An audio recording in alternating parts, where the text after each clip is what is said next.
এই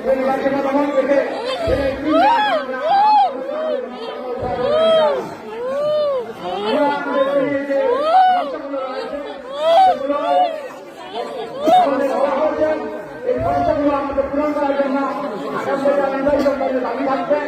এখানে একটা কথা কিন্তু বলতে হয়, যেমন আমাদের পাবলিক বিশ্ববিদ্যালয়, সরকারি মেডিকেল কলেজ, এগুলো কোনো বিষয় ছিল না। আমাদের এখানে তিনবার প্রধানমন্ত্রী পেয়েছিলাম, দুর্ভাগ্যজনক তখন নেতৃত্বে ব্যর্থতার কারণে আমরা আমাদের হয়নি। যারা আজকে আমার নতুন করে ওয়াদা দিচ্ছেন তারা পূরণ করবেন, তারা অভিজ্ঞ ছিলেন পূরণ করেন নাই, বরং তাদের উপর অভিযোগ রাখতে পারবেন। আমরা আমাদের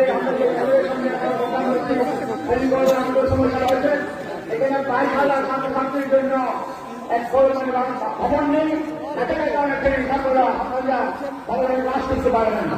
এখানে যতগুলো শিক্ষক শিক্ষক নেই, ভবন নেই, শিক্ষকদের কর্মচারী নেই, এই বিষয়ে আমাদের সচেতন সমস্যা। এই জন্য আমরা মনে করি এই সমস্যার আগে সচেতনতা করবেন, দিয়ে আমরা আমাদের তিনজনকে এখানে ভূমিকা আসবেন। এরপরে আমাদের